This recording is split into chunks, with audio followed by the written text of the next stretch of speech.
સ્વામિનારે વચનામૃત ઘરડા મધ્ય પ્રકરણનું 51મું આત્મસત્તા રૂપે રહે તેના લક્ષણનું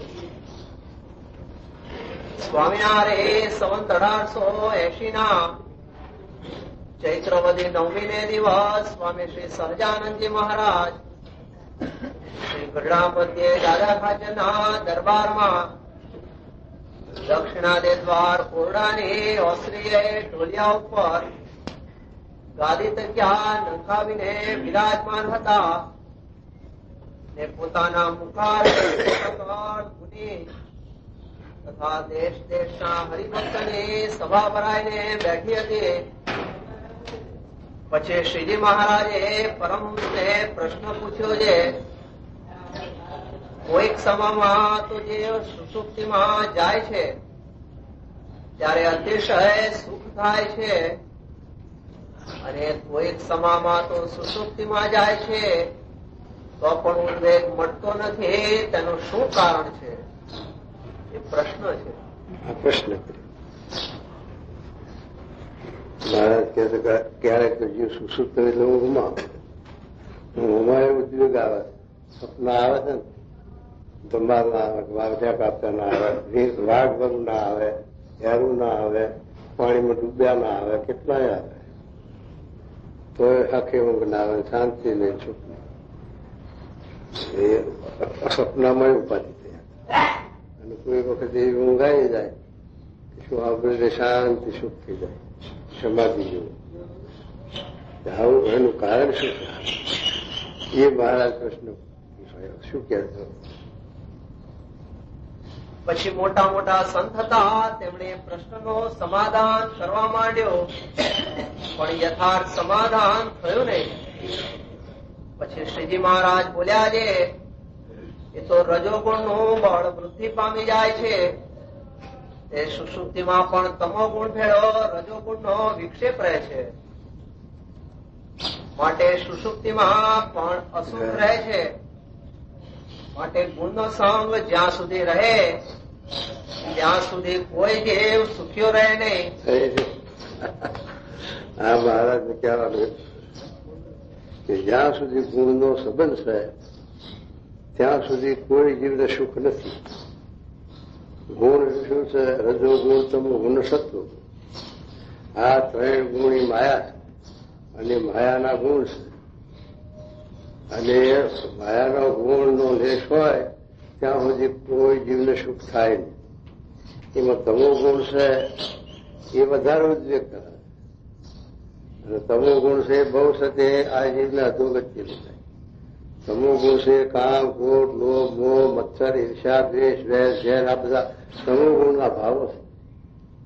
અને એવા જ્યાં સુધી ભાવ છે ત્યાં સુધી કોઈ જીવને ઊંઘ આવે નહીં શકે, શાંતિ નહીં, સુખ નહીં. અને રજોગુણના ભાવ છે એમાં પણ કોઈ દિવસ શાંતિ, સુખ નહીં, કારણ કે એ પૂરું થાય નહીં. કોઈનું પૂરું થયું છે? એક બાઈએ 5,000નું ઘરેણું પહેરેલું પણ બાઈના ઘરેણું આપઘાત કરીને સ્વામી લીધું. 200ના ઘરેણા હારું આપઘાત કરીને પૂરું નથી, શાંતિ નથી. જેમ જેમ છે તે રજોગુણમાં વધારે રજોગુણ કરતા જાય એમ વધારે છે તે મોહ થતો જાય.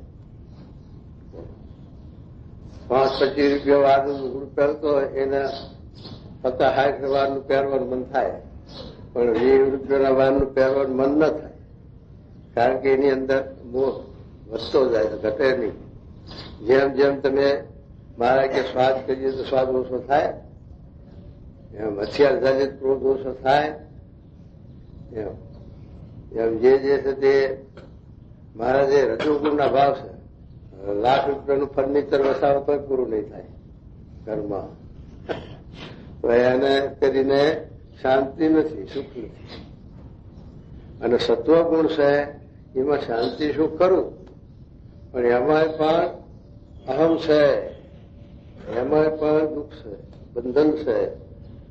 સત્વગુણ છે એમાં પણ ગુણના ભાવ આવી જાય. મલિન સત્વ, શુદ્ધ સત્વ હોય તો ઠીક, પણ મલિન સત્વ એટલે શું કે અહમ આવી જાય. હું મારા જેવો કોઈ તપસ્વી નથી, મારા જેવો કોઈ ત્યાગી નથી, મારા જેવો કોઈ જ્ઞાની નથી, એવી રીતનું જે છે સત્વ ગુણો છે.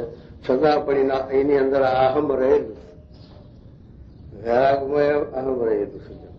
માનમાં માન છે 56 વધતા ઓલા પાણાનું. તો એવું મહારાજે લખ્યું છે કે નિર્માનીપણાનું પણ માન, કે મારા જેવો કોઈ નિર્માની નથી. આ તો મહારાજે સૂક્ષ્મ વાત કાઢી.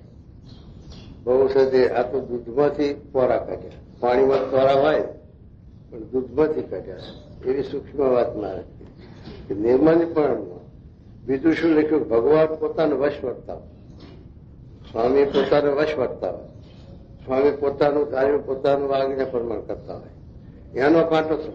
સ્વામી મારા વશ છે એવા બીજા કોઈના વશ નથી.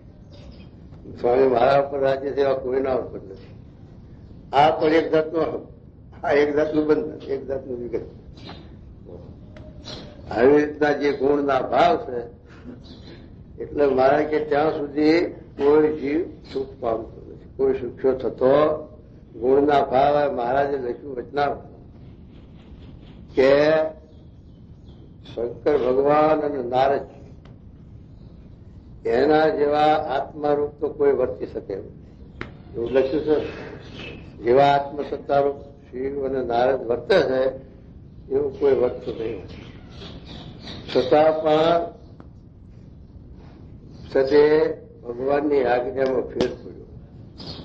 જયારે દૈત્યોના પાસેથી અમૃત પડાવવું હતું, કારણ કે ભગવાને કળા બતાવી દેવોને કે ભાઈ તમે કોઈ શુભ કાર્ય કરવું હોય તો સંધિ કરી દેવી પડે, દુશ્મન હારે મિત્રતા કરી દેવી.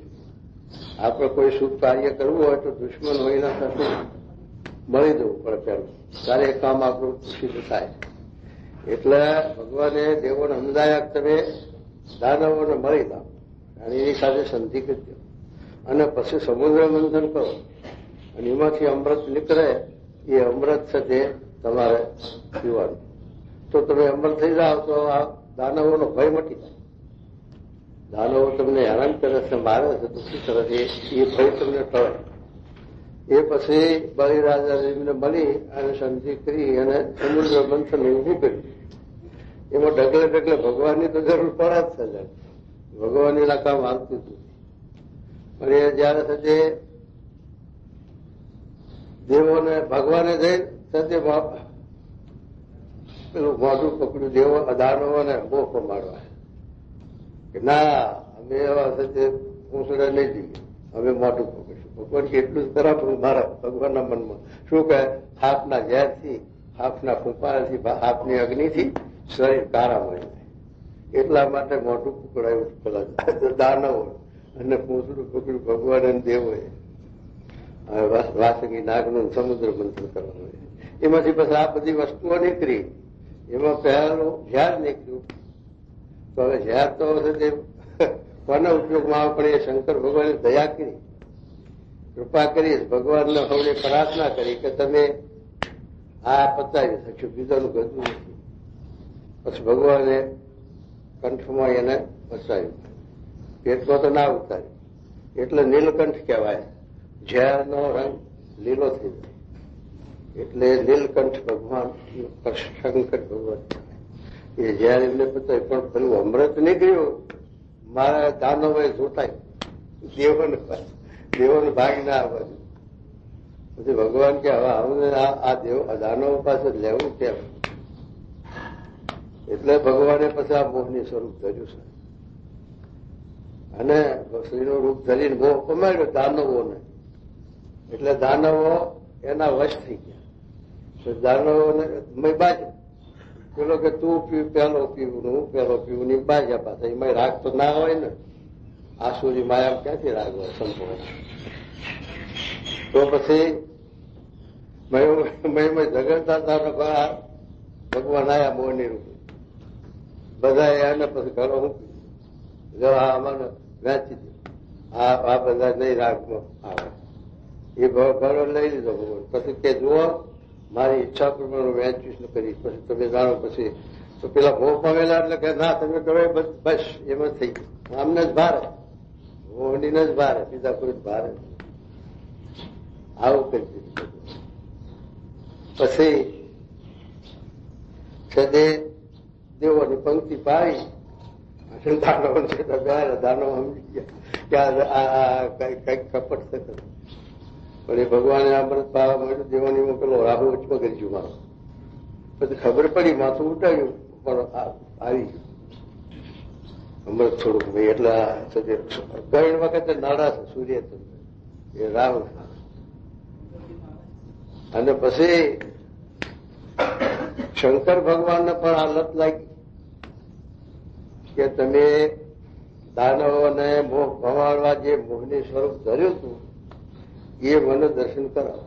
એ જો ભગવાન કે જો એ તમારા કામનું નથી, આ તો દાનવોના ફાયથી અમૃત લેવું હતું, એટલા માટે આ લીલા કરવી પડી. પણ એમાં તમારે શું હોવા, તમારે શું જોયેલું કામ છે? બહુ નથી. ભગવાનની આજ્ઞા ન સમજ્યા, ના પાડી, ન માન્યું. પછી ભગવાન કે લ્યો તાર બતાવો. ભગવાનને શંકર વાતું કરતા હતા, એ અદ્રશ્ય થઈ ગયા, પણ બગીચામાં રૂપ ધર્યું મોહનીનું. પછી ભગવાન રૂપ ધરે એટલે શું કમી હોય? એમાં કઈ બાકી મેલે પછી પછી તો હાથમાં દડો ને બગીચામાં આનંદ કરે ભગવાન. ત્યાં શંકરની નજર જઈ ગયા. શંકર પેલા ભગવાન આગળ ના પાછળ. એ તો 12મો અધ્યાય વાંચો તો ખબર પડે, એ બહુ લાંબુ આપણાથી વર્ણન ન થાય એવી લીલા કરી. એની તો હોનાની ખાણો થઈ એવું લખ્યું છે ભાગવતમાં. એની હોનાની ખાણો ને એવું બધું થયું. અને આવું છે જે લીલા કરી છે એ 12મો અધ્યાય છે. હે ચોથા એવું બધું વાત લખી શાસ્ત્રોમાં. આપણે ભગવાનની શું લીલા થાય, શું કળા, એમાં આપણી નજર પોકે. આપણે તો સત્પુરુષ અને સત્શાસ્ત્રના વચન ઉપર હાલવાનું, બાકી આપણી નજરીમાં પોકે એવી નથી. તો પછી શંકર ભગવાન આવી રીતે નિર્બળ થઈ ગયા. અને પછી કહેવાનું હેતુ શું આવ્યું કે મારા કે શંકર ભગવાન જેવા આત્મનિષ્ઠા રૂપે વર્તે જેવું વર્તવું બીજાને ઘણું કઠણ છે, છતાં પણ જો આજ્ઞા લોપી તો આ અવિવેક આવી ગયો, આ દુઃખ આવી ગયું, ઉપાધિ થઈ ગઈ. માટે છે તે મહારાજ કે જ્યાં સુધી ગુણનો ભાવ છે, ગુણનો ભાવ ના હોય તો એ દશા ના આવે ને, એ ભાવ ન થાય. જનક રાજા હતા, રાણીઓ વૈભવ, રાજ વૈભવ હતો. સુલભાએ જાણ્યું કે આ જ્ઞાની પુરુષ લાઈને જવું, સુલભા જાય છે, પ્રશ્નાર્થ કરે છે, બધું કરે, મોહ પ્રમાણવા ઈચ્છે છે. પણ જનક રાજા કે મારા ગુરુ અષ્ટાવકર ઋષિ એના થકી મેં સાંખ્ય સિદ્ધ કર્યો છે ને યોગી છે, માટે મારું મન ક્ષોભ પામે એવું નથી, વિકાર પામે એવું નથી. તો સુલભાને વિચાર આવ્યો કે એકલ સંગી, સૌભરી, ચવન, પરાશર, મતા મહાન યોગીઓ, વિદ્વાનો એવા, તપસ્વી એવા, અષ્ટાંગ યોગી એવા, સમાધિનિષ્ઠ પુરુષો, એને મેં પકડાવી પાડ્યા. એના આગળ મારું જોર ચાલ્યું. આ સાથે માયામાં વેટાયેલો જનક, એના આગળ મારું જોર ચાલતું નથી. શું કારણ? તો એ કારણ શું આવ્યું કે શંકર ભગવાન હતા, એને ઝેર પતાયેલું ખરું ને, એટલે હેરું એને તળે નહીં, એટલે હાથ હેરું એને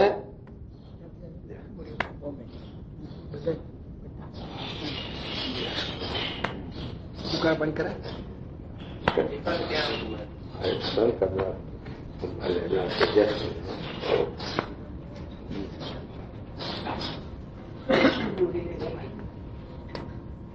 શરીર બચ્યા, શરીર કેવા જિંદગી દો.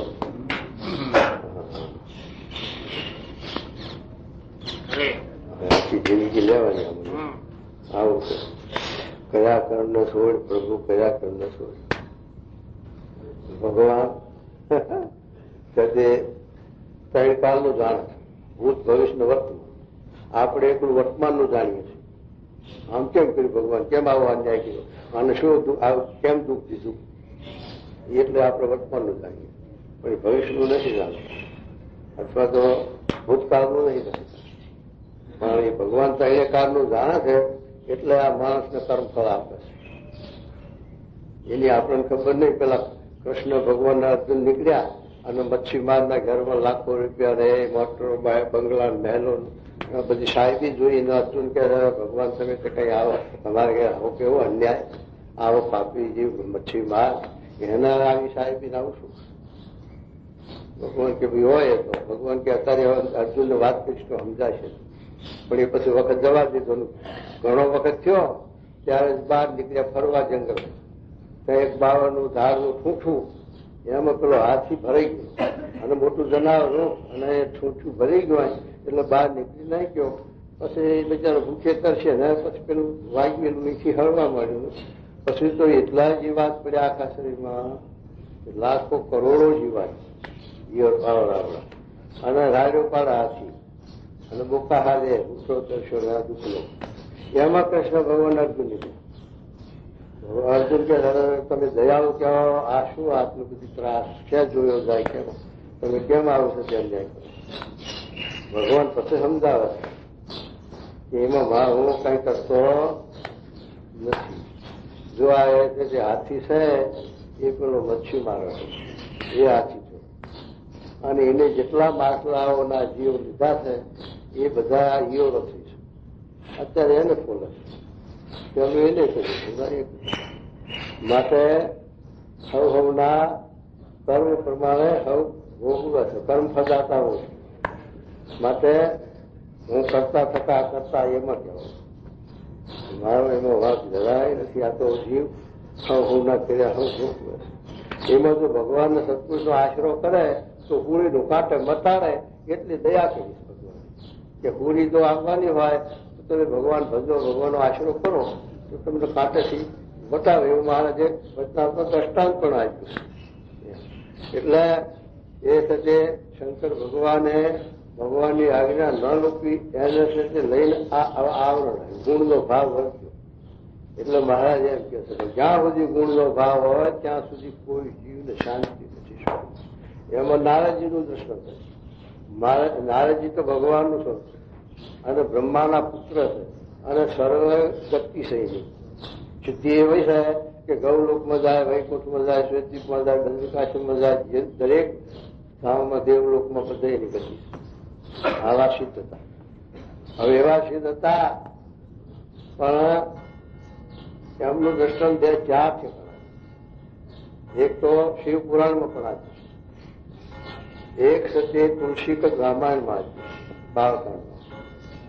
ત્રીજું દ્રષ્ટાંત આપ્યું મહાભારતમાં, અને ચોથું દ્રષ્ટાંત સ્કંદ પુરાણમાં ટોપમાં લીધી કે આ અમરીશ રાજાની કન્યાનો હાથ જોવા મોક્ષ એ લખ્યું. અને મહાભારતમાં સંજયના ત્યાં સંન્યાસી તરીકે ચતુર્માસ કરવા જાય એ વખતે આ વાત લખી. અને જે બાળકાંડમાં લખ્યું તુલસી રામાયણમાં એક શેપક ત્યાં અધ્યાય નાખ્યો અને સાથે બનાવટી નગર બનાવ્યું અને ત્યાં જ્યાં એ વાત લખી છે. કારણ કે એમને અહમ છૂટ્યું, બ્રહ્મચર્યનું અહમ છૂટ્યું, એટલે એ અહમ ઉતારવા માટે ભગવાને આ લીલા કરી એવું લખ્યું. અને શિવ પુરાણમાં આ પણ શિવ પુરાણમાં એમાં મળતું આવે છે. પણ પેલું જે મહાભારતમાં છે એ અસલ શાંતિ પર્વની અંદર લખ્યું છે. શાંતિ પર્વમાં 30મો અધ્યાય છે. એમાં આ આખ્યાન લખ્યું. સંજય રાજા છે એને ત્યાં નારદ અને પર્વત બે જણા ચતુર્માસ કરવા સંન્યાસી તરીકે જાય છે. ત્યાં પછી રાજાને કે અમે આ સંન્યાસી તરીકે અમે ચતુર્માસ કરવા ઈચ્છીએ છીએ, માટે અમને આશીર્વાદ. પછી રાજાએ એને આશીર્વાદ. પછી એના દીકરી હતી, એને કહ્યું કે આ સંન્યાસીઓ અહીં રોકાણ, તો આપણે એને કઈ જોતું કરતું લાવી દેવું, આપવું, એવું તારે ધ્યાન રાખવું. એમ પેલા દીકરીને ભલામણ. એટલે પછી એ દીકરી સાથે જોતું કરતું લાવી દે એવું કરે.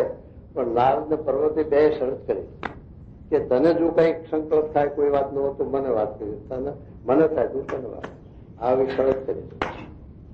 અને પછી છે તે નારદજીના મોક્ષ થયો અને નારદજીના સંકલ્પ થયો. એ પર્વતની વાત કરી નહીં. અને એમાંથી પછી આ મોકળાના હામાં શ્રાપ થાય. ભગવાનને આત્મશ્રાપ એવું આપણા અમરીશની આખ્યાનમાં કહીએ પણ ત્યાં કર્યા તો દરેક એના હામાં શ્રાપ થાય એવું લખ્યું.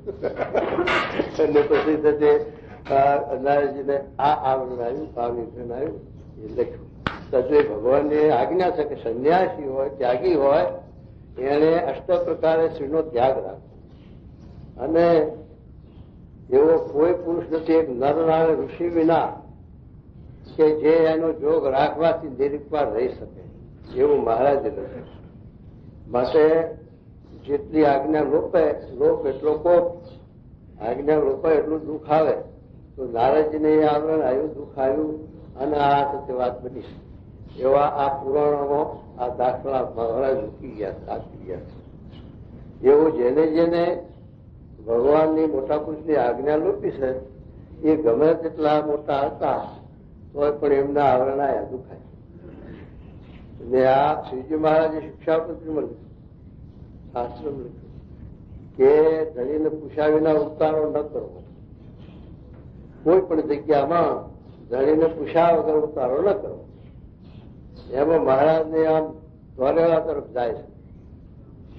એમાં બરવાળામાં જ્યાં છે ત્યાં 11 થઈ ગયા, બપોર તરવાયા. એટલે હરિભક્ત એક હતા.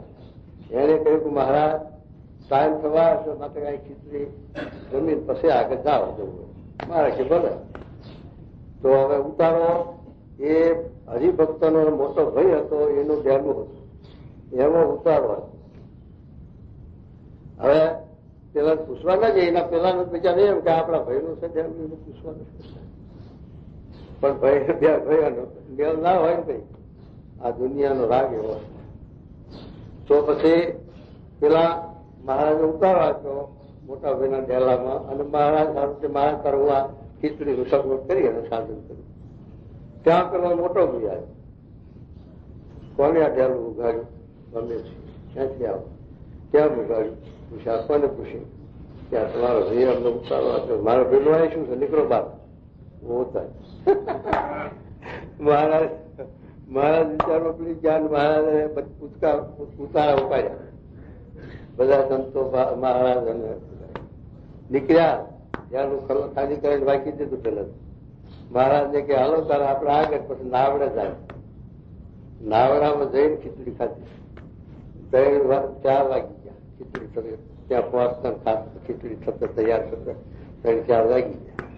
અને ગુણાતી સ્વામી શબ્દ લખ્યો કે મહારાજના ભેગો હતો. મહારાજનું પેલું કેરિયાનું દોરડું છૂટી ગયેલું, લાલ ચોર સાથે મોઢું થઈ ગયેલું અને તાપ એ પરસેવો એવા મહારાજના હાથ ત્યારે ત્યારે મહારાજને કહેવું પડ્યું કે શિક્ષાપત્રી આપણે લખી છે ને આપણે લખીએ માટે આવરણ દુખાયું છે. માટે ભલાથી કોઈ શિક્ષાપત્રી 12 વર્ષો શિક્ષાપત્રીની આજ્ઞા પાડે એમ મહારાજે. એક સાથે હરિભક્ત મહારાજે લખ્યું છે કે પડી વસ્તુ કોઈની અટવી નહીં. કારણ કે આપણે જાણીએ કે આ કોઈ ધણીને અંદર જેણી છે લાવ લઈ લઈ, પણ એમાં દુખા એમાં આવરણ આવે છે. મહારાજ દ્રષ્ટાંત એક હરિભક્ત હતા અને સરિયાણ રસ્તો અને સરિયાણ રસ્તા ઉપર એનું ક્ષેત્ર જેવું. એમાં એક સંધિ નીકળ્યું, ઊંટ ઉપર અસવાય. એના ઘેરે પેલી વાંસળી બાંધે. પેલી વાંસળીઓનો રિવાજ હતો. કારણ કે પૈસા જોખમ લઈ જવું, રોકડ બહુ હતી, નોટો બોટો એવી આવું નહીં આવે કાગળિયા, તો નગદ નો આવે એ વખતે એ વાહણીઓ રાખતા ક્યારે ગોઠેલી ઉત્તરની આ સાથે આટલી લાંબી હોય અને આટલી પહોળી હોય તે ભાઈ રૂપિયા ભરી અને ક્યારે બાંધી દે. આવી રીતે પેલો માણસ ક્યારે વાંસળી એને ઊંટ ઉપર બેસીને જતો તો એમાં પેલી વાંસળી છૂટી પડી. એમાં પૈસો નહીં એ વખત અને રસ્તામાં પડી ગઈ. પેલા ભાઈને ખેતર આપડે હરિભક્ત એને નીકળવું, એને ભારી કાકોની વાંસળી પડી જઈ છે પણ બચારોની ખાલસ દીધું. એને કઈ એવી ચોરી કરી પણ એ વાંસળી લઈને ખેતરનો સંન્યાસ રસ્તા ઉપર ખેતર, એના ઉપર કુવો, એના મેળે વાંસળી ભરાઈ અને ખેતરમાં કામ કરવા લાગ્યું કે કોઈ એની વાત પડી જઈશ અને સાંભળીશ લેવા આવશે તો લઈ જઈશ.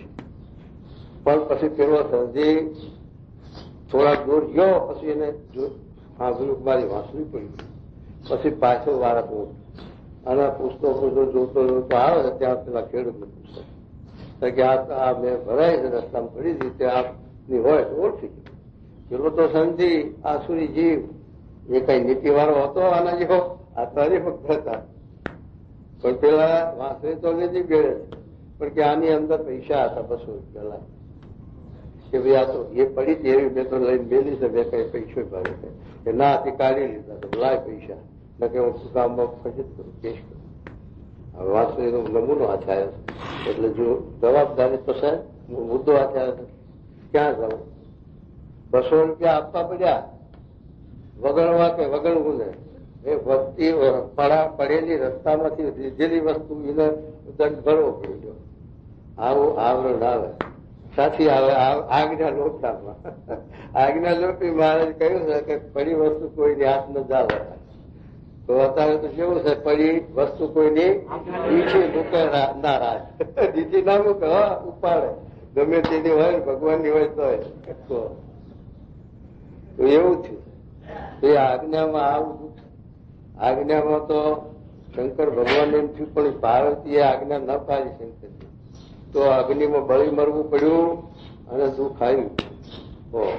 એવી આજ્ઞા ન પાડી સીતાજીએ તો એમને પણ દુઃખ આવ્યું. આ તો મોટા મોટાની વાત અને મોટા મોટા એ આજ્ઞા લોપી તોય પણ દુઃખ આવ્યું. તો આપણી તો શી વાત, આપણી શું ગુજાશ? આપણા આજ્ઞા પાર વધીએ તો પછી સુખ્યા ક્યાંથી થઈએ અને શાંતિ ક્યાંથી થાય? એટલે મહારાજ કહે છે કે આત્મસત્તા રૂપે જ્યાં સુધી ગુણના ભાવ છે ત્યાં સુધી કોઈ જીવ સુખ્યો થતો નથી. ગુણના ભાવ હોય ત્યાં સુધી ગુણ દુઃખ દે. અને જે ઋષિ મુનિઓ મહાન ત્યાગીઓ તપસ્વીઓ જે થઈ ગયા એના આખ્યાનો પુરાણોમાં બહુ આગળ વ્યાસજીએ પુરાણોમાં બધા આપણને ચેતાવવા માટે આપ્યા છે.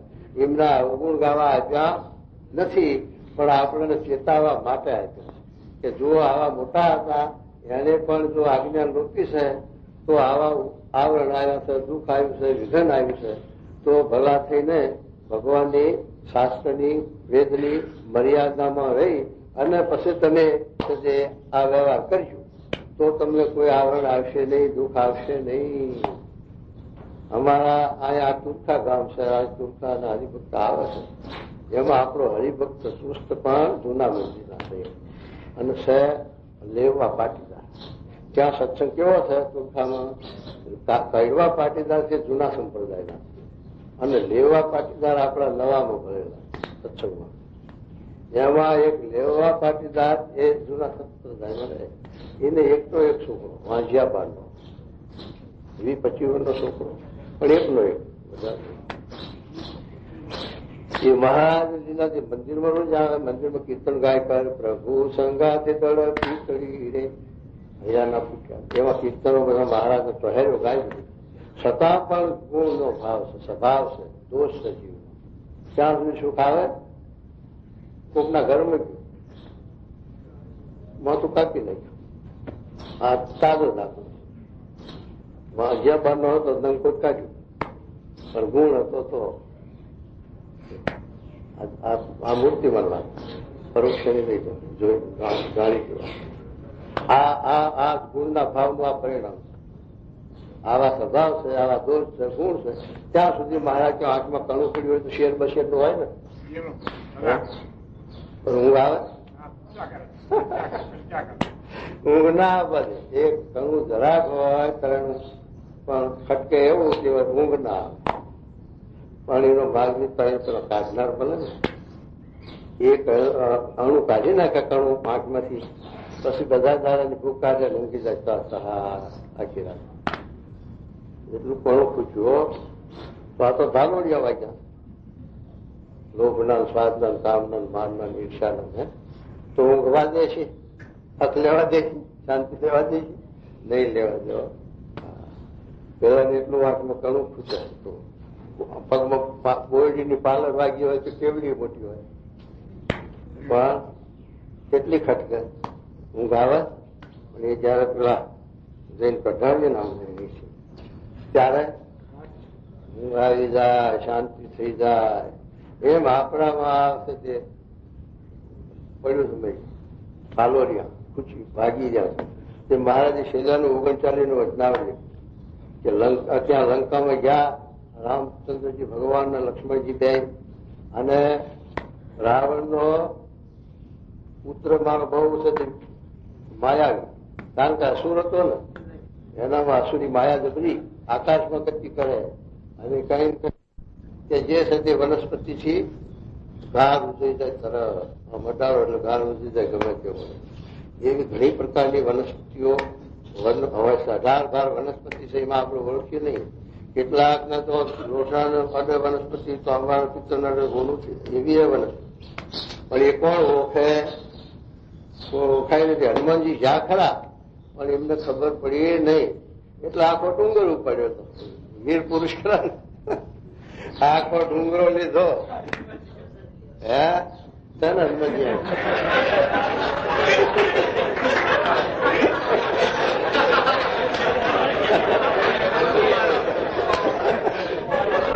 પછી અહીંયા અંબરજીઓ ને એ ડુંગર લઈને જાય છે.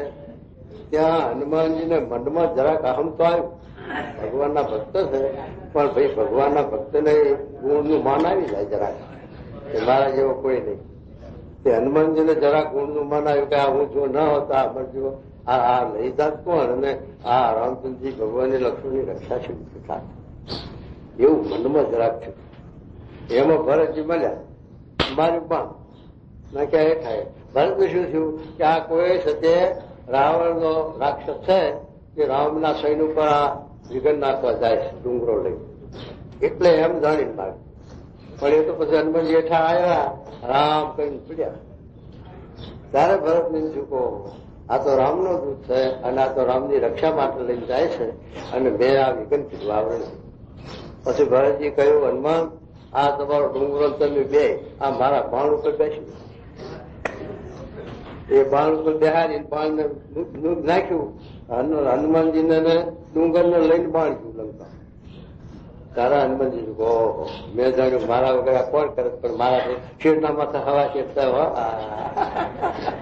એ અહમ કર્યા જેવું નથી. ભગવાન કોઈનું અહમ સાધવા દે. જેને જેને અહમ આવ્યું ને ભક્ત હતા તોય પણ જેને અહમ આવ્યું એનું અહમ ભગવાને તોડ્યું છે. હનુમાનજીને અહમ તોડ્યું, રાજકાજીને અહમ આવ્યું તોડ્યું, ઊંચી લટકાઈ ખબર હોય લગાડી ઊંચી.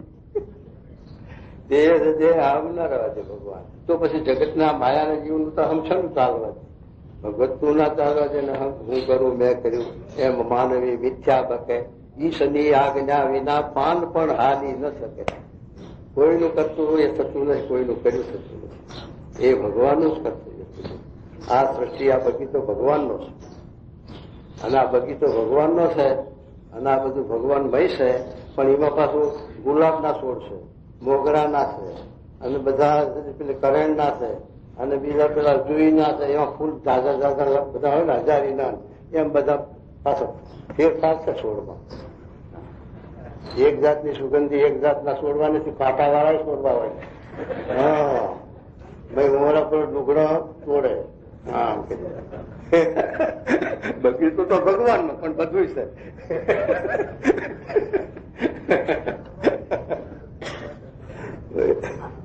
એટલે મહારાજ કહે છે કે ભગવાનના કર્યા વિના પાંદડું હાલી શકતું નથી. તો આવી રીતે હનુમાનજીએ આ ઔષધિ લઈ જઈ અને રામચંદ્રજી ભગવાનને પાઈ એટલે શૈલ હતા તે નીકળી ગયા અને શાંતિ થઈ. એમ આપણાના શૈલ જે વાગેલા છે રૂપના, સ્વાદના, સ્નેહના, માનના ઝડપો નાખે રહેવાય નહીં. આજ્ઞામાં લોકામાં દુઃખ પેલો છે તે હુતા મિસ્ત્રી મિસ્ત્રી સંતવા બેઠા એવો મિસ્ત્રી ઘડવા ગયો. કે કોના ઘેર ઘડવા ગયો? પેલા યુરોપના પારસીના ઘેર. કે પારસી તો ધોરા હોય બહુ ને, પારસીને ધોરી હાયા ધોર ઉજરું. તે પેલા મિસ્ત્રીની દ્રષ્ટિ ગઈ પેલી સ્ત્રી ઉપર. તે ઘડતા ઘડતા જોયા એની નજર ફાટી ગઈ ખાલી રહે ને. પછી પેલા પારસીએ જોયું યુરોપિયને કે મત જોના તોય પણ પેલાની દ્રષ્ટિ પાછળ ચાલુ રહેવાય નહીં. હવે મત જો ના 3 વાર કહ્યું, પછી ખીજો, પછી ઉભો થયો, શરીર લઈ એનો આંખો કાઢી. શું પરિણામ આવ્યું? આજ્ઞા લોટામાં વગર વિચારી જોયામાં શું પરિણામ આવ્યું? આંખો પડી. આ તાજો દાખલો હમણાં આખો બધો સમૂહ જાણે સંતો બધા તાજ ખૂન થઈ ગયું એવા ખોટા કર્મો મયોમય બાજ્યા. માણસ છે બધા હરિભક્તો પાસે 2 પક્ષ. હા 2 માણસ ઠેકાણ પાડ્યું હવે જાણે. તો પણ આ પરિણામ સત્સંગી હરિભક્ત તોય આવું વર્તમાન આવા વખત લીલા કરે એમાં આજ્ઞામાં ફેર પડી જાય એટલે આ દુઃખ ના આવરણ આવી જાય.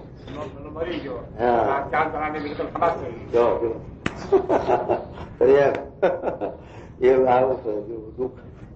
તો એ મહારાજ કહે છે કે જ્યાં સુધી ગુણનો ભાવ છે ત્યાં સુધી કોઈ સુખ્યો ન થાય તો થઈ રહ્યો.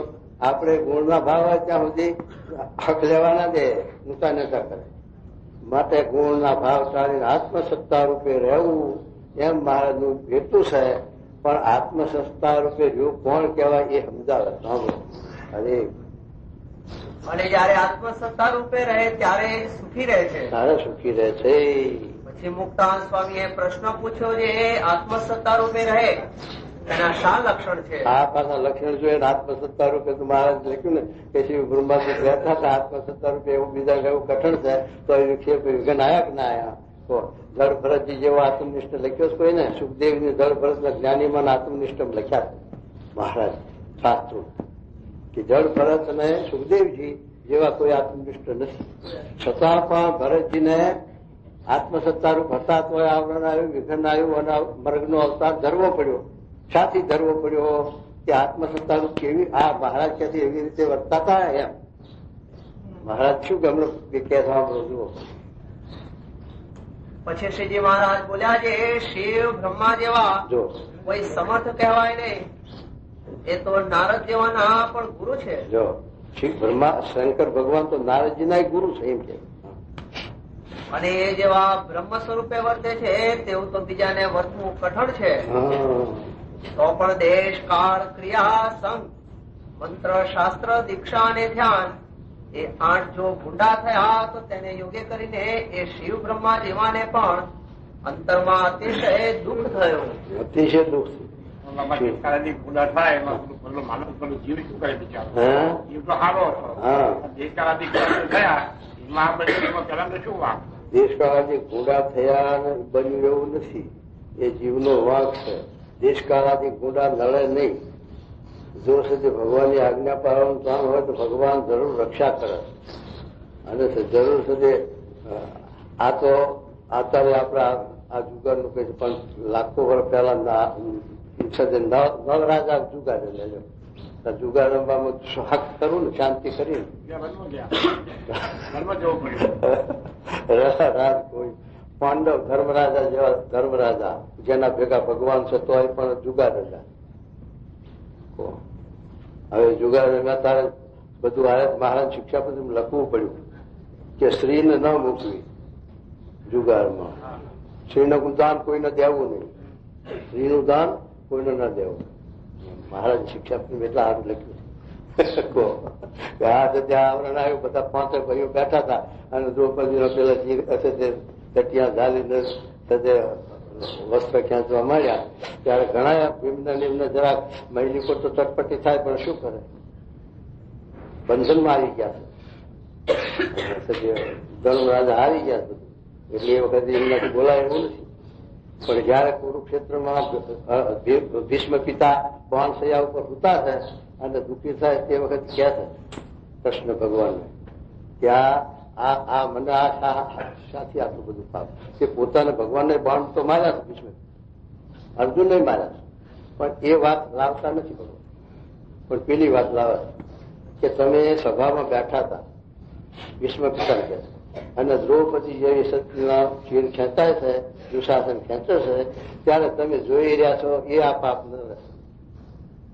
તમારા જેવા બ્રહ્મનિષ્ઠ પુરુષ, અને તમે આવું અધમ સાંખી રહ્યા, જોઈ રહ્યા, એનાથી બીજું કયું પાપ? એમ કૃષ્ણ ભગવાન કીધું ભીષ્મ પિતા. તો એના માટે છે પછી આ શોષવું પડ્યું આખા કુળને. એના માટે મહારાજ કીધું ને, સંત સંતાપે જાત હૈ, ધર્મ રાજ અને વંશ તૈણવાના જાય. સંતને ભગવાનના ભક્તનો દ્રોહ કરવાથી, અપરાધ કરવાથી તૈણવાના જાય. શું જાય? એક તો કુળમાંથી ધર્મ જાય, એટલે બધા અધર્મી પાકે. અને બીજું શું થાય કે રાજ તો જાય, પણ રાજ ના હોય તો ખાવાનું ના હોય, વ્યાપારી એનો નાશ થાય. અને ધર્મ જાય, અને વંશ જાય. રાવણ કૌરવ કૌશ એવા કેવા હતા? જય ગુરુપદ. તોય પણ એમનું ઠેકાણું જોશે. શાના લઈને ભક્તો ના દ્રોહથી. ભગવાન શું કહે છે કે મારા બાંધ્યા વૈષ્ણવ છું, વૈષ્ણવ ના બાંધ્યા મેં શું છે રે, એક વાર જો મને વૈષ્ણવ જન બાંધે એ બંધ મેં શું છે. ભગવાન કહે છે કે મારા બાંધેલા વૈષ્ણવ ભક્ત છોડી નાખે, પણ ભક્તના બાંધેલા મારાથી નહીં છૂટે. હું પરતંત્ર છું, ભક્તના વધ છું. એટલે અમરીશ રાજાને જયારે દુર્વાસા સાપ આપ્યો, અમરીશ દુર્વાસા જ્યાં ભગવાન પાસે ત્યાં ના પાડે એ મારું કામ નહીં, તમે જાઓ અમરીશ પાસે માફી માંગી. ત્યાં જઈને માફી માંગી ત્યારે છુટકારો થયો. એટલે મારા કે આવી રીતે ભગવાનના ભક્તના દ્રોહથી કૌરવો ભય અને કરી તોડ ઝઘડા, અને તોય પણ જો પાંડવોના વાહ પડ્યા અને બટકું રોટલો ના આવ્યું. એના બાપનું રાજ હતું, પાંડવોના બાપનું રાજ હતું, પાંડુ રાજાનું. પણ પાંડુ રાજા પંડ રોગ હતો ને ચાલ્યા ગયા, અને આ વાંદરો હતો ધૃતરાષ્ટ્ર. એટલે રાજ વાંદરા થાય નહીં. પછી ધર્મરાજા હતા, પણ હવે આ નાની ઉંમરો ચલાવતા. પછી ભગવાને કહ્યું, બધાએ કહ્યું હવે કે ભાઈ આના તમે એના બાપનો એનો રાજ છે એનો ભાગ આપી દો. નહીં, એક જ કોઈ ના આપી. છેવટ સુધી ગયા કે એક કામ આપો, કઈક વરખાશે ના, ત્યાં સુધી એ નક્કર. પછી ભગવાન કે હાથ માગી લે, હવે આપણે એના માટે યુદ્ધ કરવાનું, છૂટકો. તોય અર્જુન તો ના જ પાડે. અર્જુનના હાથમાંથી તો ગોંડી પડી જાય છે, અને મારે હું માગી ખઈશ, પણ મારે આ પાપ કરવું નથી. પેલા બે સૈન્ય વચ્ચે ઉભા રાખ્યા ત્યારે જોયું ત્યારે કે આ તો સંબંધીઓ છે બધા, કોઈ વેવાઈ વરો ઠગા વાલા મામા ભાણે કાકા દાદા આવું છે. આમાં મારે મારા સાથે ઘણા સારું છે ત્યાં કરવું. પણ ભગવાનને એના દ્વારે કામ કરાવવું હતું ને આ સુધી માયા હતી, આ સુધી માયાનો સત્ય નાશ કરવો હતો. એટલે અર્જુન ના ગીતા રૂપી જ્ઞાન આપ્યું. એ અર્જુન તું ક્ષત્રિય છે, તારો ધર્મ છે, આ ધર્મયુદ્ધ છે, આવું ક્ષત્રિયના ભાગ્યમાં ધર્મયુદ્ધ આવે ન કરે તો બહુ પાપી કહેવાય. એમ કરી કે ચડાવીને અર્જુન લેવડાય છે. તોય પણ મહારાજે તો વિષ્ણાવમાં દયાળુ લખ્યા કે અર્જુન જેવો કોઈ દયાળુ નહીં. ધર્મરાજા ના લખ્યા દયાળુ. હા, ને કે ધર્મરાજા આખા દયાળુ કહે છે કે એને જીવ મન ક્રમે વચ્ચે કોઈ જીવને દુખ્યો નથી. આવા જે ધર્મરાજા એને દયાળુ મહારાજ ના બોલ્યા, અને અર્જુનને દયાળુ લખ્યા કે અર્જુન જેવો કોઈ દયાળુ નહીં. અર્જુને સદે ભગવાનની મરજીને અનુસરીને ભગવાનનો વિશ્વાસ, ભગવાનનો વિશે એટલે ભગવાન કૃષ્ણ ભગવાને સમજાયા એટલે સમજી ગયા. અને ધર્મરાજા ના સમજ્યા તો સ્વરૂપ નિષ્ઠામાં ના આવ્યા. અને પછી ભીષ્મ પાસે જઈને વાત કરાવી. ભીષ્મમાં એક હતું, વિશ્વાસ હતો. એટલે બે ચારાની વિશ્વાસ આવ્યો. મધ્યના દવમાં મારે લખ્યું વચના કે આવી રીતે ધર્મરાજાને સદે મહાન નરોવા કુંજકા બોલ્યા તોય શંકા રહી હતી કે હવે મારું કલ્યાણ નહીં થાય. અને સદે એ બોલાવાનું કારણ શું હતું કે દ્રોણ જીતા એવા નતા, કોઈથી જીતા એવા નતા. દ્રોણ ગુરુ જબરો હતો વામન. હા, પણ સદે કૃષ્ણ ભગવાને જાણ્યું કે આ એક વાતે એ ઢીલા પડશે કે એને છોકરો એકનો એક અશ્વત્થામા, અને જો એટલું જ બોલે કે તારો અશ્વત્થામા મરણ તો તરત એના હાથ ઢીલા પડી. પણ હવે કોણ બોલે અને બીજાનો વિશ્વાસ નહીં. બીજા કોઈ બોલે તો દ્રોણને વિશ્વાસ ના આવે, પણ ધર્મરાજા બોલે વિશ્વાસ, કે ધર્મ જૂઠું બોલે. એટલે ધર્મરાજા કૃષ્ણ ભગવાન કે તમે આટલું જ બોલો ને, કે તારો અશ્વત્થામા ભરાણો, કે ના ના એટલું મારાથી કેમ બોલાય. પછી ભરાણે બહુ કહ્યું તારે નરવા કે ખુજરવા ભેગું કર્યું, કે નર મરો કાચી મરો પણ કઈક ભરાણું થતું.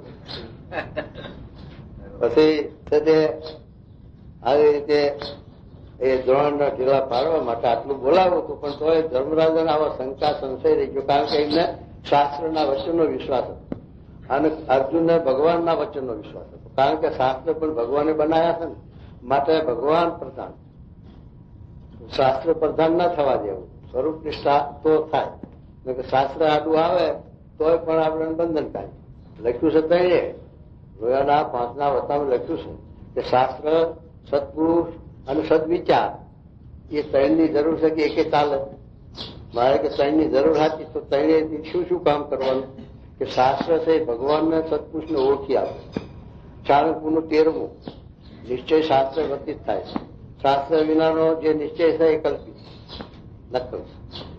એટલે મહારાજ લખ્યું કે શાસ્ત્રે કરીને ભગવાનનો સત્પુરુષ ઓળખાય છે. શાસ્ત્રોમાં ભગવાનના સત્પુરુષના ગુણ, કાર્ય, લક્ષણ લખ્યા છે, એટલા માટે શાસ્ત્રની વાત.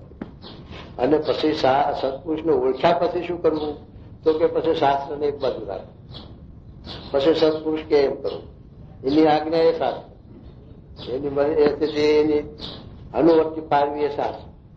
પછી શાસ્ત્ર આડું ન થવા દેવું, અને આ આડું શાસ્ત્ર થાય તો સર્વદ્વેષના વિજ્ઞાન આવરણ. અને શાસ્ત્ર પછી સત્પુરુષ બધા ઓળખાણા, એનો આશરો થયો, પછી એની અનુવર્તિ આજ્ઞા પાડવી બરોબર. પણ પછી ત્રીજું વિચાર, એને શું કરવું, તો કે સદવિચાર છે એ પોતાનો સાચો ગુરુ છે. છેલ્લો ગુરુ એ છે. સત્પુરુષ તો માર્ગદર્શન છે. સત્પુરુષે મારે કે દોરવણી આપે, રસ્તો બતાવે, એ કઈ કરી બતાવે, એમને કરવાનું છે. તો મહારાજે સ્વામી ગુણાતીસન લખ્યું કે ભગવાનનું ભજન કરવું, માળા ફેરવી એ પોતાને કરવું પડે, એ કઈ બીજો કરી દે, નોકર ચાકર કરી દે ના કરી દે. રાજા હોય, લખોપતિ હોય, કે એના ઘેર તો હજારો નોકર હોય, નોકર ચાકર તો હોય રાજાને તો.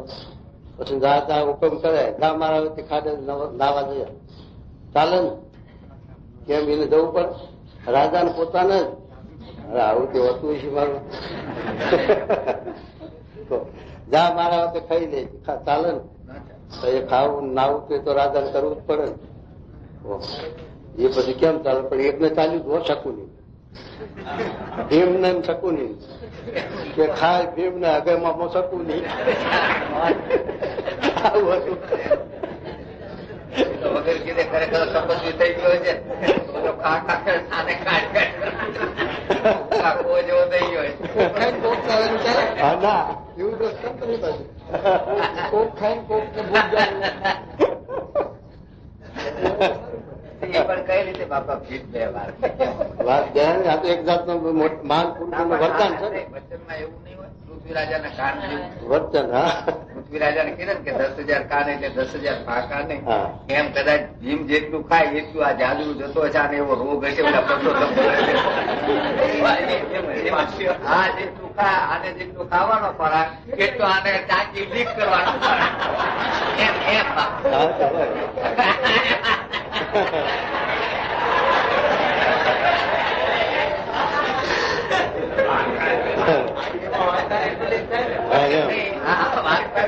પણ આપણે આ પરસોત્તમ ભગત હતા, એ પરસોત્તમ ભગત આખા દિવસમાં 35 વખત જાજુ જતા, જમતા જાજુ જતા. એમ કદાચ એમ માની શકાય, કારણ આવડો આ ખાય ને કેમ સમજાય. આને આવું કેવું છે. શું કીધું કહો? અરે શું આવી વાત કરો વાંચો. હા, અને જે ભૂંડા 8 જેવો ભૂંડા થાય એને યોગ્ય કરીને સત્પુરુષ આપણને માર્ગદર્શન આપે, આપણે વિચાર આપણે વિચાર છે એ વિચાર મહારાજે બહુ ઠેકાણ લખ્યો. 55 પહેલામાં લખ્યો, મધના 22 લખ્યો. અને દ્રષ્ટાંત દ્રશ્યનો જે વિચાર છે એ જ્ઞાન સ્વરૂપી છે. દ્રષ્ટાંત દ્રશ્યને એક થવા દેતો નથી. દ્રષ્ટાંત દ્રશ્યને ભેગો ભરતો નથી. અને જયારે જીવ એ વિચારને પામે છે ત્યારે એની વર્તીઓ પાછી વળે છે. ત્યાં સુધી પાછી વર્તી વળે ને પછી આ દ્રષ્ટાંત આપ્યું કાશીનું નહીં. કાશીથી વરતાલથી ગઢડામાં આવે, પછી દેહમાં આવે, ઇન્દ્રિયો આવે, ગોલકમાં આવે, આત્મા કરે વર્તી થાય. પછી આત્મામાં જયારે ભગવાનનો સાક્ષાત્કાર થાય ત્યારે મહારાજ કે વાસના લિંગ દેહનો નાશ થાય છે. ત્યાં સુધી વાસના લિંગ દેહ ઉભું રહેશે એમ મહારાજે લખ્યું છે. એટલે તે આવી રીતે વિચાર છે એ મહારાજ કે બુદ્ધિવાળો અમને ગમે છે. અને બુદ્ધિવાળા છીએ અમે તો અમારી આમ નજર ફૂગે છે. અને જે બુદ્ધિવાળો હશે એની નજર ફૂગશે. આવું લખ્યું ને મહારાજ. એના હારે એટલે મારે કે વિચાર આ બહુ કામ કરે. એ આપણે મોટા પુરુષા તો માર્ગદર્શન છે. પછી આપણે એનો વિચાર ન કરીને જીવનમાં ના મૂકીએ તો પછી ચાલુ જાય. આ કાને આ કાને હાલ્યું જાય. તો તમે કહેતા ભલા આમ સુનતા ભલા થાય ને પછી આગળ થાય નહીં. એનું મનન કર્યા વગર શું કહેજો. માટે ગમે એવો નિર્ગુણ હોય ને સત્તા રૂપે રહેતો હોય ને જો એને ભૂંડા દેશકાળાદિક નો યોગ થાય, હવે જો આત્મસત્તા રૂપ હોય અને નિર્ગુણ હોય પણ ભૂંડા દેશકાળાદિક નો યોગ થાય. મહારાજે વિષ્ણુ વચનાથ લખ્યું છે ને કે આ જે શ્રી બ્રહ્માદિક ને જે ખોટ કહેવાની એમાં 2 માર્ગ છે. એક તો તે ભૂંડા દેશકાળાદિક નો યોગ સમજણ વાળી હોય પણ ભૂંડા દેશકાળ સમજણ વાળા નહીં ના હોય. અને કેટલાકને સમજણ ના હોય. એમ 2 માર્ગ મહારાજ બતાવે કે કેટલાકને સમજણમાં કશર થાય ને કેટલાકને સમજણ હોય તો દેશકાળ ભૂંડા ન સેવવા એ બતાવ્યું. માટે સમજણ વાળા હોય એને ઉતરતા દેશકાળ તો સેવવા નહીં. શું કહેજો. તો તેને જરૂર અંતરમાં દુઃખ થાય. જરૂર દુઃખ થાય. માટે મોટા પુરુષની બાંધેલ જે મર્યાદા તેને રોકીને કોઈ સુખી થતો નથી. થઈ રહ્યું. મોટા પુરુષની બાંધેલી જે મર્યાદા એને લોપીને કોઈ સુખી થતો નથી. જેટલે લોપ એટલો કોપ. જેટલી આજ્ઞા લોપાય એટલું દુઃખ આવે ના આવે. જો સીતાજીએ લીટો લોપ્યો, લક્ષ્મણજી આણ કાઢી કે આ લીટાની અંદર કોઈ બેસે તો બળી ભસ્મ થઈ જાય અને તમારા લીટા પર જવું નહીં. એટલે એમ આણ કાઢી અને પછી ગયા. પછી રાવણ આવ્યો. રાવણ જાણતો હતો કે આ આણ મૂકી છે એટલે મારાથી ભાઈ તો નહીં કરાય અને જો કરું તો બળી ભસ્મ થઈ જાય. પણ લીટા બાર ઉભા રહીને ભિક્ષાંતેહી કરે છે. હવે સીતાજી જાણે કે કૃષ્ણના ઘરના ઉમરાનો ધર્મ છે કે કોઈ ભિક્ષુક આવ્યો તો એને નરાશ દવા ન દેવો લાભ એ ભિક્ષા આપવા આવે છે તો રાવણ કે નહીં એમ અધર હાથે નહીં તો સીતાજીનું આ ધર્મ સંકટ આવ્યું અને મૂળ શ્રીની જાત ને એટલે ભોળ પણ તો ખરું. પછી કે મારા ત્યાં લીટો ઓળંગાય નહીં. રાવણ કે મારા શું ના ઓળંગાય તો શું કરવું. તો એના પાસે પેલી રાખ છે પવન પાવડી એટલે પેલો ઔષધિ આપેલું ઇન્દિરા લઈને બેસીને જાય. શું કહેવાય? Rocket helicopter. એ હેલિકોપ્ટર હતું એના પાસે. રાવણ પાસે હેલિકોપ્ટર હતું એ વખત. એમાં બેસી દીધા સીતાજી અને ઉપાડ્યું જાય મારે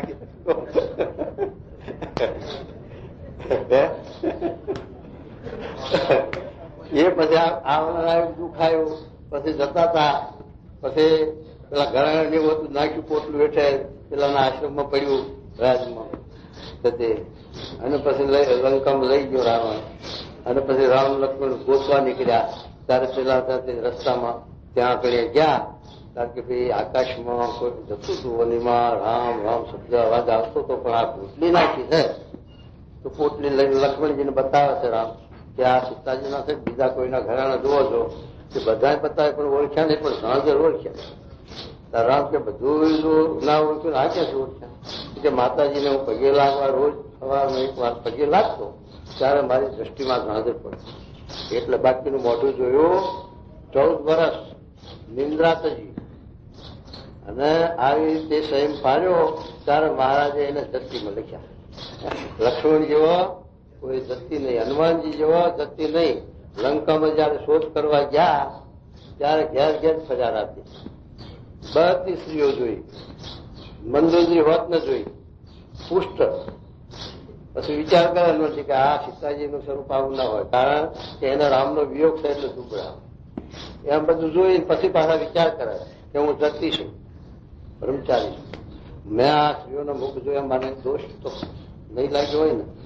એમ વિચાર કરી પછી વિચાર કરે છે કે રામની આજ્ઞાથી સીતાની શોધ માટે આ કાર્ય મેં કર્યું છે, અને એમાં છતાં પણ સ્ત્રીઓનો રૂપ જોવાથી મને વિકાર કે મોહ કે કઈ થયું નથી, માટે એમ જાણીને પાછું આ કાર્ય ચાલુ કર્યું અને વિચાર્યું. એટલે મહારાજે હનુમાનજીને જતીમાં લખ્યા. હનુમાનજી અને લક્ષ્મણજી બે જતી. એમાં આપણામાં મહારાજના વખતમાં મૂળ છે, મહારાજના વખત બ્રહ્માનંદ સ્વામી અને મૂળ જે બ્રહ્મચારી. આ મહારાજે જતીમાં લખ્યા છે. બ્રહ્માનંદ સ્વામી પણ એવા હતા, અને આ મૂળજી બ્રહ્મચારીને સુરો ખાતે લખ્યા. જતી તો શું કે માટે જેટલા ત્યાગી છે તેને તો ત્યાગીના ધર્મ પ્રમાણે વર્તવું. બસ ત્યાગી હોય એને ત્યાગીના નિયમ પાળવા, અને જેટલા ગ્રસ્ત હરિભક્ત છે તેમને ગ્રસ્તના ધર્મ પ્રમાણે ગ્રસ્તના નિયમો લખ્યા શાસ્ત્રોમાં. અને જેટલી બાહ્ય હરિભક્ત છે તેને બાહ્યોના ધર્મ પ્રમાણે બાહ્યોના ધર્મમાં રહેવું. હા. અને જો તે થકી ઓછું વર્તે તો પણ સુખ ન થાય, જો તે થકી અધિક વર્તે તો પણ સુખ ન થાય. ઓછું વર્તે તો સુખ ના થાય, પણ વધુ વર્તે તો સારું. પણ એમાં મારે કે સુખ વધુ વર્તમાં જાય તો દુઃખી થાય, હેરાન થાય. વધુ વર્તમાં દુઃખ થાય. આજ્ઞા પ્રમાણે પાડો. વધારે કરવા જાય તો તે દુઃખી થાય, હેરાન થાય. એમ છે તે મહારાજ માટે પોતાના નિયમ પ્રમાણે, મહારાજની આજ્ઞા પ્રમાણે, વૈદની મર્યાદામાં જે પ્રમાણે નિયમમાં રહી અને ભગવાનની ભક્તિ કરી. એમ કે શા માટે જે પરમેશ્વરના કહેલ જે ધર્મ તે પ્રમાણે ગ્રંથમાં લખ્યું હોય એ પ્રમાણે શાસ્ત્રોમાં હોય ને, એમાં કોઈ રીતે બાદ આવે એવું ન હોય. કોઈ રીતે બાદ આવે. મહારાજે આ યુગના પ્રમાણમાં પાછા નિયમો લખ્યા. પહેલાના નિયમો જોવા જઈએ તો પરવા ને સતયુગના નિયમો અત્યારે ક્યાં પાડે છે. પણ મહારાજે આ શિક્ષાપત્રીને લખ્યું એ બધા શ્રુતિ સમૃદ્ધિઓનો વિચાર કરી અને એમાંથી જેટલું આ સમયમાં જેટલું પડી શકે એ પ્રમાણે મહારાજે લખ્યું. નકર એ સાથે મનુ સમૃદ્ધિ ને સંસ્કૃતિ સમૃદ્ધિ ને પરાશર સમૃદ્ધિ ને એ આવા એ જોવા જઈએ તો એમાંનું આપણે પરાય જમાના નથી કલયુગમાં. પણ એ મહારાજે જેટલું અતિશય હતું એ બધું વર્જિત કરી અને આ જમાના પ્રમાણે જે આપણાથી રહી શકાય, કરી શકે એ પ્રમાણે આ નિયમો લખ્યા. એટલે પછી આ પ્રમાણે જો વર્ત તો મારે કે કોઈ આવરણ કે કોઈ દુઃખ કે કોઈ વિઘ્ન આવે નહીં, કલ્યાણના માર્ગમાં વિઘ્ન ન આવે. અને તે સુખે પડે એવું હોય ને તેથી ઓછું અધિક કરવા જાય એ કરનારો જરૂર દુઃખી થાય. જરૂર દુઃખી થાય. માટે સત્પુરુષની આજ્ઞા પ્રમાણે જે રહે તે જ રૂડા દેશકાળાદિક વિશે રહ્યો છે. સત્પુરુષની આજ્ઞામાં વર્તે એટલો દેશકાળ રૂડા અને એટલો આત્મસત્તા. અને જે સત્પુરુષની આજ્ઞાથી બહાર પડ્યો છે તે જ એને ભૂંડો દેશકાળાદિક નો યોગ થયો છે. માટે સત્પુરુષની આજ્ઞાને વિશે વર્તે છે એ આત્મસત્તા રૂપે વર્તે છે. વચનામૃતમ એ તે ગઢા મધ્ય પ્રકરણનું 51 વચન.